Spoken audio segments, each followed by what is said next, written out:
Hola amigos, les saluda Pedro Tarquis y de nuevo tenemos esta semana con nosotros el poder estar placenteramente hablando con César Vidal al otro lado de la línea. No sé si en Washington o en Miami. En Washington de regreso ya con 20 grados cuando no son todavía las 6 de la mañana, pero parece que va a hacer un día muy bonito y he estado viendo hace apenas unos minutos a un ciervo en el jardín de casa, que Bueno, es una cosa muy agradable, sí. Los ciervos van saliendo ahora que viene el calor y suelen pasar por el jardín de casa a menudo y mi esposa se ocupa de atenderlos y todo, o sea que bueno, uno casi vive en un clima de cuento de hadas entre la sí, princesa y sí, los ciervos, claro. totalmente idílica la Sí, imagen. sí. Bueno, menos idílico es el tema que quería proponerte. Es algo que está ocurriendo en España desde hace, yo diría que un año de forma manifiesta. Y es que nos hemos convertido los evangélicos de repente en interés público en los medios de comunicación que casi nunca nos hacían en ningún caso o mínimo, de forma además muy peyorativa y muy, vamos, muy prejuiciada, ¿no? Ha coincidido con varios festivales, uno fue The Change, la visita de Franklin Graham, pero se están generando continuamente imágenes, reportajes, entrevistas en las que siempre se resalta lo más negativo de aquello que se etiqueta como evangélico, que muchas veces ni siquiera es eso. Y esto va unido a que, por una parte, un sector católico lo está utilizando para denigrar totalmente, vamos, además sin ningún tipo de misericordia, creo yo, además faltando a la verdad sobre lo que es el protestantismo y la fe evangélica. Por ejemplo, un artículo reciente de un doctor en filosofía en la que dice que la Inquisición protestante fue muchísimo peor que la católica, que fue casi casi una especie de órgano muy bien estructurado, con He leído, muchas... he Sí. leído la cadena de rebuznos de este personaje, si no tengo ningún problema en que en algún momento nos refiramos a ellos. Sí, Sí. entonces esto, José Manuel de la Prada, otro conocido católico también, llamándonos indocumentados, que no conocemos en absoluto lo que es la Biblia, ni tenemos respeto a lo que son las tradiciones, en fin, con a más términos de lo más insultante, ¿no?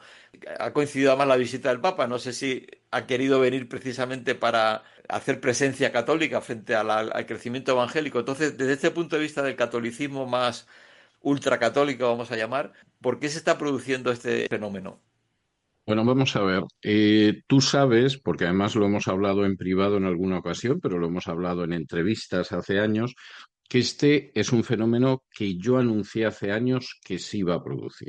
Es decir, para mí esto no es sorpresa, esto es encontrarme de manos a boca con algo que hace años que vengo diciendo que va a pasar.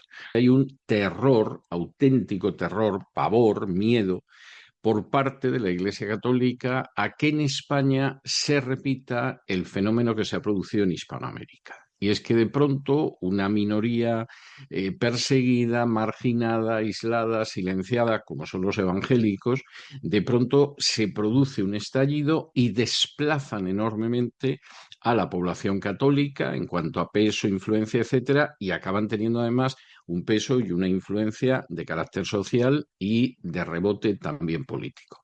Cualquiera que conociera lo que eran las iglesias evangélicas en Hispanoamérica, que eran iglesias con una andadura de décadas, ¿no? Porque evidentemente el testimonio evangélico en Hispanoamérica intenta entrar con la emancipación de las repúblicas hispanoamericanas, con enormes dificultades en algunos países. Hubo una persecución innegable en Colombia que yo todavía llegué a conocer en mi juventud. O sea, ha habido países tremendamente intolerantes hacia el protestantismo en Hispanoamérica, pero en un momento determinado, en los años 70, se produce por una serie de reacciones un crecimiento acelerado de los evangélicos que ya en el siglo XXI, al cabo de medio siglo, pues hace que sean una carta que tiene que jugar cualquier político, le guste o no le guste. Esa es una realidad social que además no solo ha venido para quedarse, sino que previsiblemente va a seguir creciendo y es muy importante en la práctica totalidad de Hispanoamérica. El gran miedo de la Iglesia Católica es que esto que parecía que no se iba a producir nunca en España se produzca también y se produzca también por una suma de factores. Evidentemente, uno de los factores es que la inmigración hispanoamericana en un porcentaje importante es evangélica. Y entonces ahí se produce un aumento, si se quiere, estadístico de los evangélicos en España, que desde luego nadie contaba con él, pero que evidentemente para la Iglesia Católica es muy inquietante, porque esa inmigración que ellos soñaban que de alguna manera llenaría los bancos vacíos de las parroquias, pues resulta que en muchos casos lo que está llenando es los bancos de las iglesias evangélicas. Pero esto además va unido al hecho del retroceso verdaderamente espectacular de la Iglesia Católica en el último medio siglo. Para la gente que sea joven, pues bueno, esto puede ser más o menos algo asumido, no han conocido la presencia agobiante y asfixiante de la Iglesia Católica en España, pues hace 50, 60 años, pero los que la hemos vivido, evidentemente nos encontramos con un país que es totalmente distinto. La España en la que yo nací era una España donde el 99,9999 periodo eran católicos, todos estaban bautizados, todos se casaban por la Iglesia. No se le ocurría a nadie casarse por lo civil. El matrimonio civil no existió hasta finales de los años 60, fundamentalmente para que pudieran casarse protestantes y judíos. Y evidentemente, si tú te querías casar por lo civil y estabas bautizado como católico, tenías que presentar un certificado de apostasía. Los progres de la época, estoy pensando en Rosa León, pero en Ana Belén, en fin, toda esta gente que orbitaba alrededor del Partido Comunista y que por definición pues no eran católicos, aunque los hubieran bautizado y hubieran hecho la primera comunión, se buscaban un cura amigo que fuera también cercano al Partido Comunista para que los casara, para no tener que pasar por toda la historia de apostatar de la Iglesia Católica, etcétera. Esa es la España, por supuesto, no solo de Franco, sino de la transición y de las primeras décadas del régimen constitucional. Pero la Iglesia Católica empieza a retroceder enormemente. Su patrimonio aumenta inmensamente, esto hay que decirlo, pero empieza a retroceder enormemente. Ya hace varios años que más de la mitad de la población española se define como no católica. Es decir, que yo soy ateo, soy agnóstico o pertenezco a otra religión, pero yo no me defino ya como católico. Y eso ya es una mayoría dentro de España, la mayoría no católica. Y por otro lado, dentro de la minoría muy importante todavía de católicos, pues evidentemente hay muchos que van a misa pues 3 veces en su vida, ¿no? Cuando se casan, si es que se casan por la Iglesia Católica, que en muchos casos tampoco, cuando hacen la primera comunión, cuando los han bautizado y pocas veces más, ¿no? Y entonces ahí se produce una debilidad de la Iglesia Católica, bueno, pues que hace que haya parroquias que estén vacías, que tengan que importar sacerdotes de Hispanoamérica, a veces con pésimos resultados, por lo que yo sé que cuentan algunos obispos, pero que los tengan que importar porque no los hay. Y hemos pasado en España de una época, insisto, que yo conocí en mi infancia y la adolescencia, que España mandaba misioneros católicos a África, a Hispanoamérica sobre todo, etcétera, a una época en que tiene que importar sacerdotes porque no tiene sacerdotes, porque las parroquias se quedan vacías.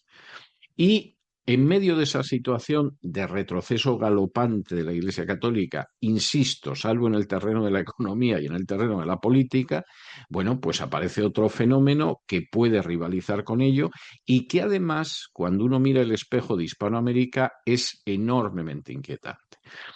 ¿Esto en qué se traduce? Bueno, pues se traduce generalmente en que determinados medios de comunicación cargan, vamos, de la manera más, iba a decir preconciliar, vamos, de la manera más fanática, como ha sido siempre habitual, contra el protestantismo, generalmente diciendo unas estupideces que causan auténtica vergüenza ajena. O sea, aquí desde, en fin, me acuerdo de la Emilia Roca o como se llamara esta señora, que era una ignorante total y absoluta, que todo el mundo se reía de ella aquí en el continente americano, pero que bueno, tuvo su momento de gloria en un momento concreto, pretendió hacer carrera en Ciudadanos antes de que Ciudadanos se colapsara y yo creo que a la Elvira pues no la recuerda ya absolutamente nadie. Por otro lado, con toda la razón del mundo, pero tuvo su momento de gloria como parte de esa ofensiva católica.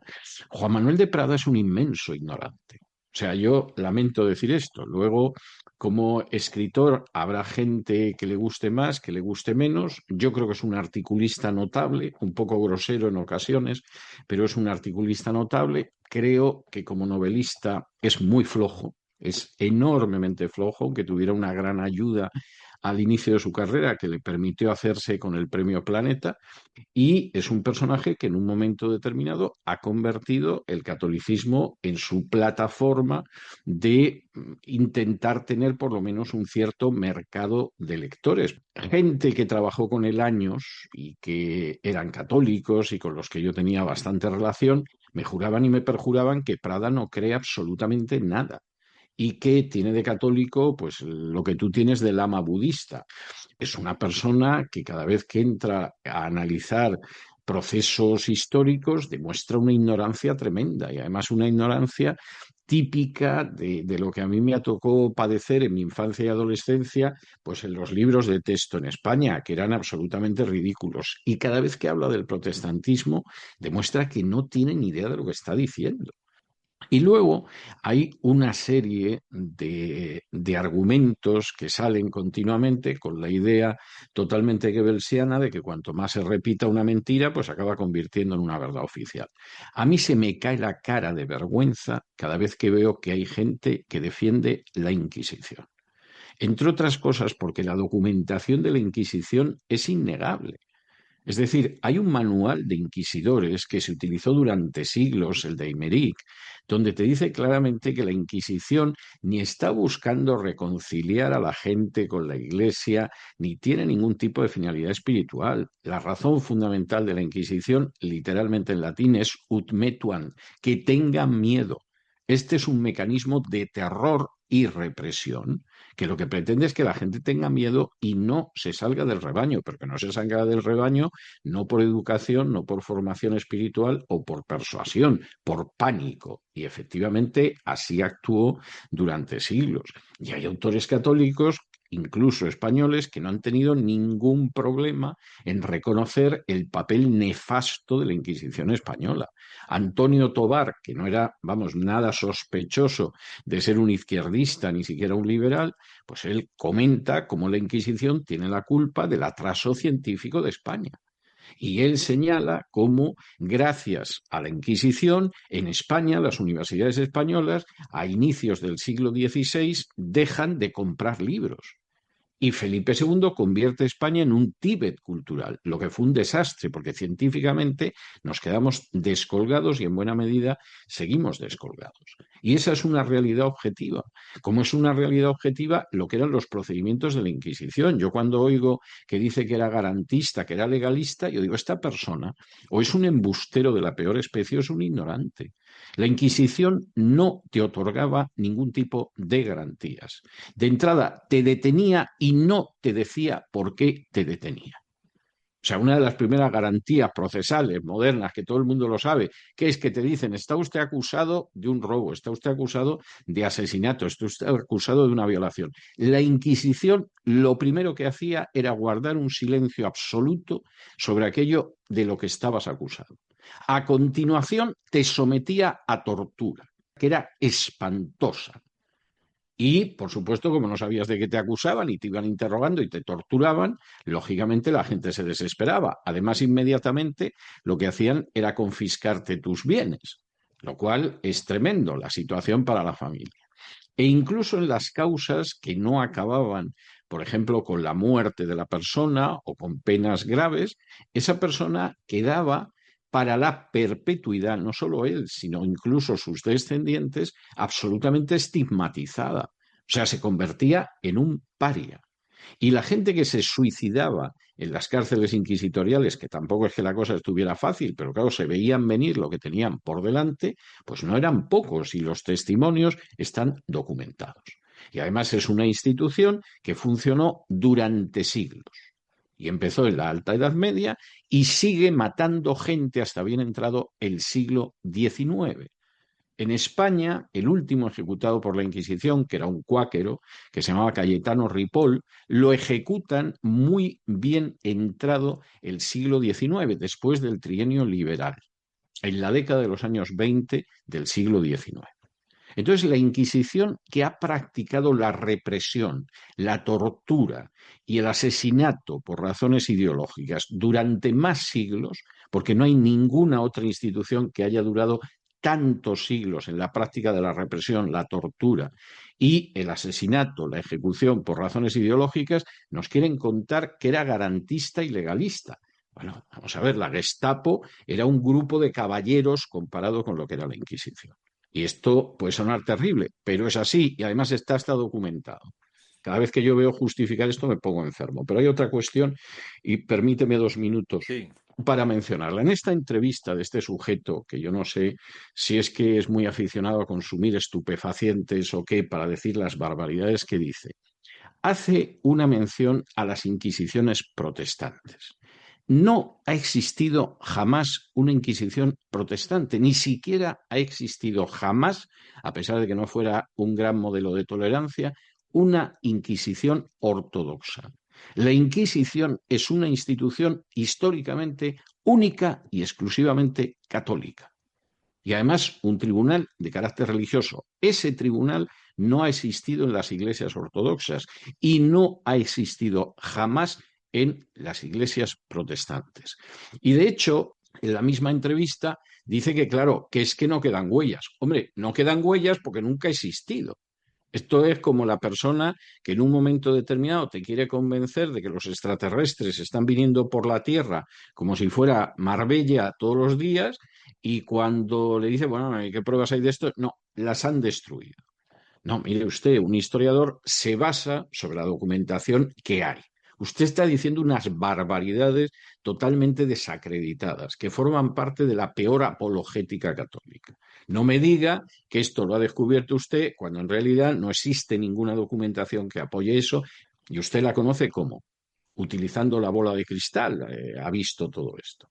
Entonces, esa parte, insisto, yo lo vengo anunciando hace años, arranca de un catolicismo asustado, con razón, empavorecido, con razón, que se da cuenta de que es poderosísimo en términos económicos y en términos de influencia política, pero que la base social no solo es que la haya perdido, sino que es una base social que se va reduciendo cada vez más. Y a mí esto me parece evidente. Más, en algunas regiones españolas ya la situación es verdaderamente escalofriante, como puede ser el caso de una Cataluña, o como puede ser el caso de una Navarra, o como puede ser el caso de unas Vascongadas.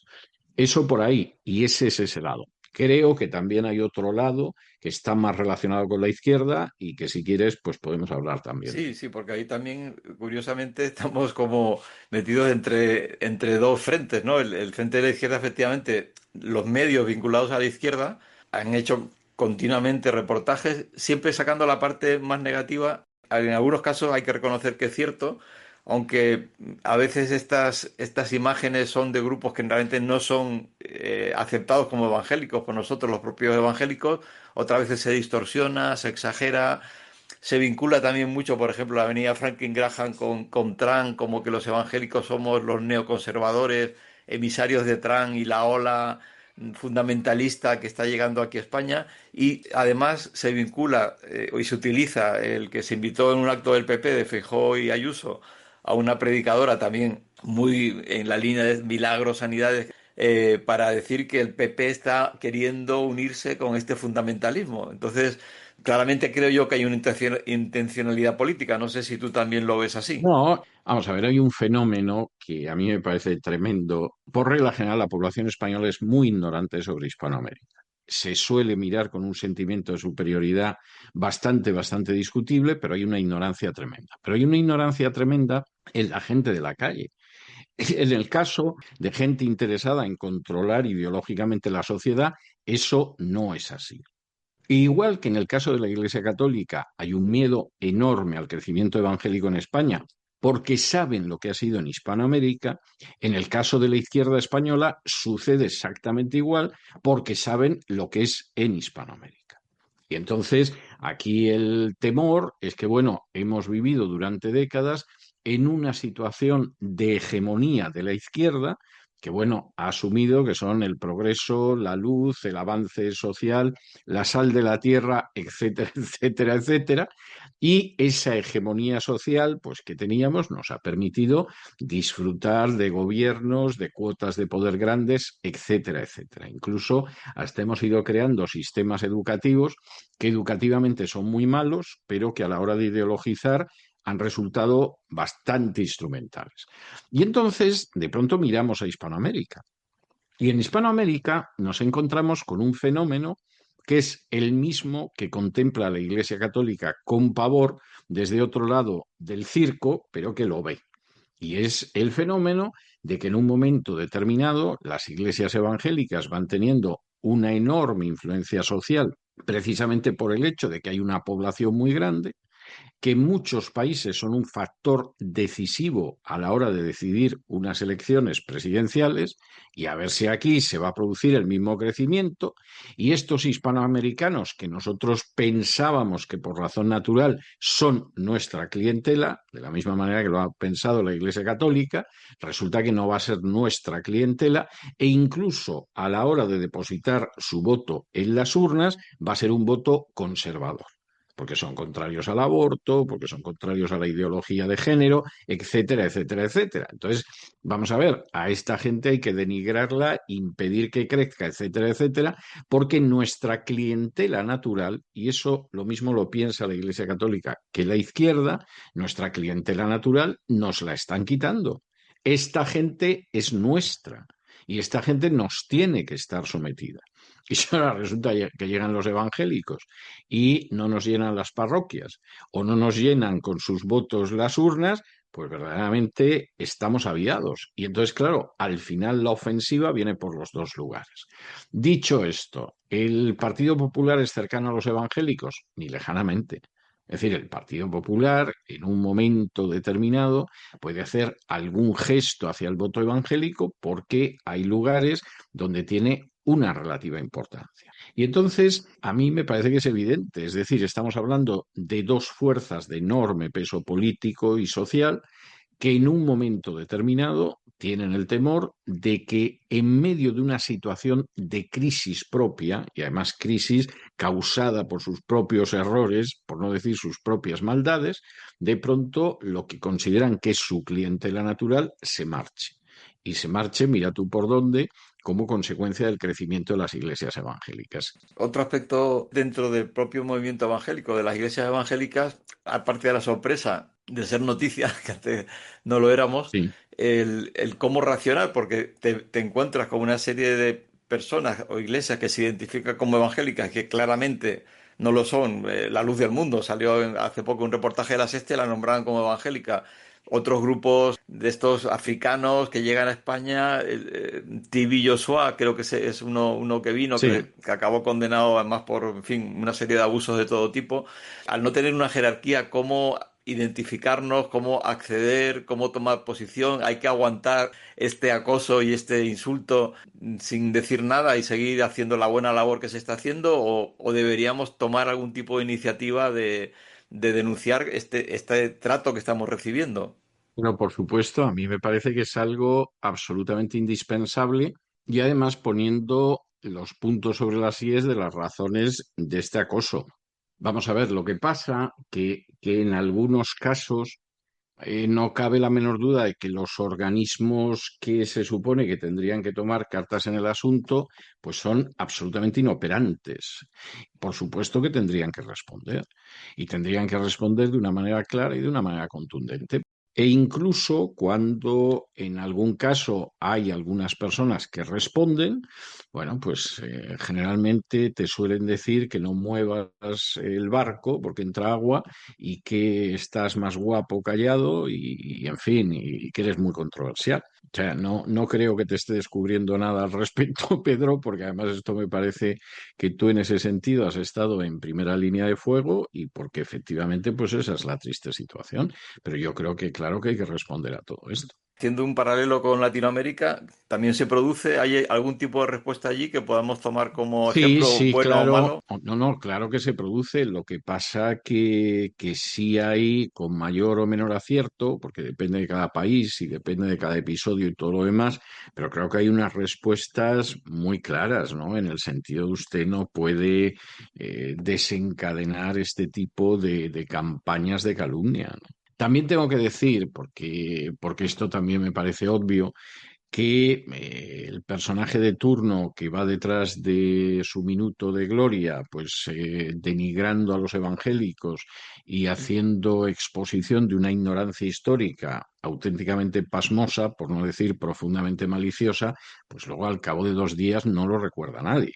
Como a mí me toca observar esta historia y me toca observarla a los dos lados del Atlántico, pues yo sé la cantidad de gente que lleva rebuznando en determinada dirección desde hace años, pero que luego a la hora de la verdad no queda nada. Y no se acuerda de ellos ya ni Blas. Por cierto, de manera, a mi juicio, más que comprensible. Pues muchas gracias por tu análisis y opinión. Ya cerrando el tema, si quieres añadir o concluir cualquier cosa que tú veas conveniente. Vamos a ver, yo hay una cuestión que me parece importante tenerla presente y sobre todo tenerla presente en los tiempos en los que vivimos, ¿no? Donde la insidia, la calumnia, la mentira, pues puede correr muchísimo en un momento determinado, ¿no?